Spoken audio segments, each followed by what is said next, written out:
HD Trailers LP. This is a national emergency. Our work here will ensure a peace mankind has never seen. The world will remember this day.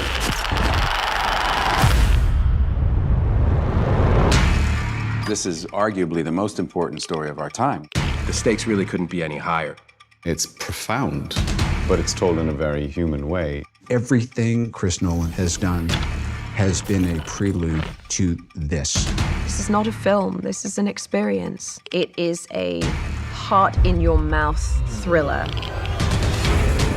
I've been interested in Oppenheimer's story for a long time. At some point, I learned this key piece of information that in the lead up to the Trinity test, they were dealing with the very small possibility that when they pushed that button, they would set fire to the atmosphere of the Earth and destroy the entire planet. And yet, they pushed that button. I wanted to take the audience into that extraordinary moment in human history.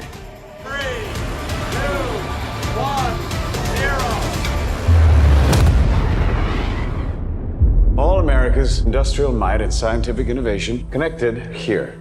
A secret laboratory. Cillian playing Oppenheimer was the centerpiece of the film, but I knew that he was going to need the most extraordinary ensemble around him. Let's go recruit some scientists. The people involved in the Manhattan Project were charismatic individuals. They're very talented. The world that Oppenheimer inhabits is filled with rock star scientists. And I think because we have all these fantastic actors, you really buy that. It felt like I was playing sports with some of the best athletes. Every single person has come to set knowing that they have been hired because somewhere along the line, Chris thought that you did a good job. And this goes for crew as well. Action! My preference is to always do things in camera as much as possible. It sets a big challenge for every department to actually bring the reality of a thing there for the actors. Every crew member on this film has to adjust their work for the IMAX screen. IMAX can contain 18K resolution per frame, which is by far more than any digital camera. It gets thrown up on a gigantic screen, and the moment you watch it, it's very evident. The quality is unprecedented. This is a story of America in the 20th century, so I think it can be painted on that big of a canvas, and what better way to do that but with IMAX cameras. Why would we go to the middle of nowhere for who knows how long? I always try to use real locations as much as possible. With location shooting or sets, the more things can just be real, the better they're going to feel to the audience. There's almost no studio work on this film. Everything is location.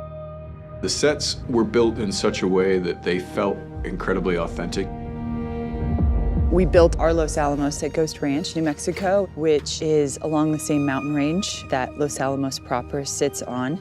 This was very important, and I based all of this on research. We built all of these buildings 360.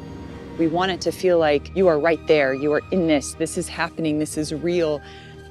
This isn't a backlot.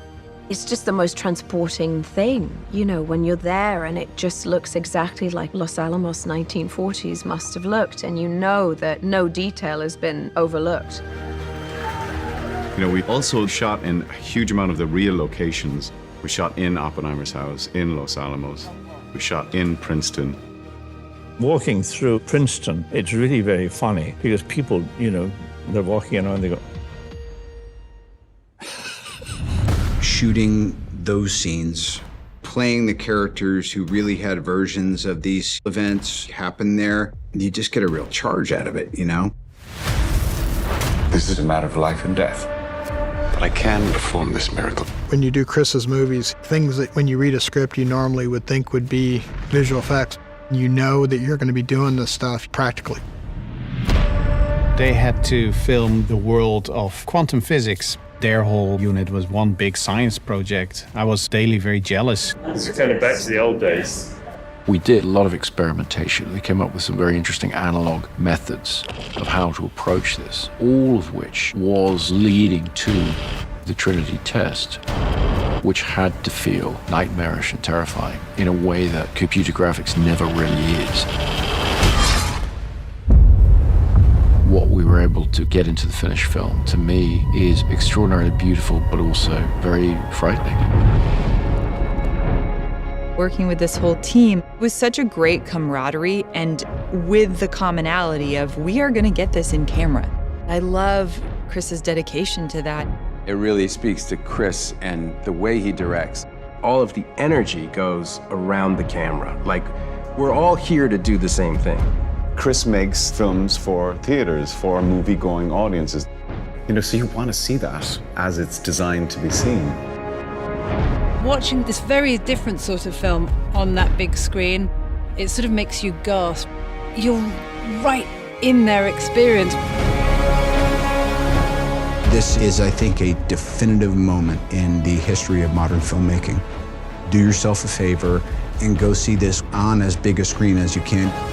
With the sound design and the score and the emotionality of it, this is an unforgettable, unmissable experience in a theater. You are the man who gave them the power to destroy themselves. We made Oppenheimer on the largest scale possible because the idea is to come and experience this. His story is monumental and epic and extraordinary. It really has to be seen on the big screen to be believed.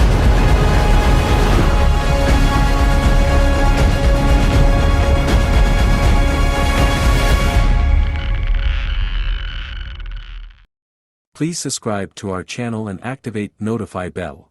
Please subscribe to our channel and activate notify bell.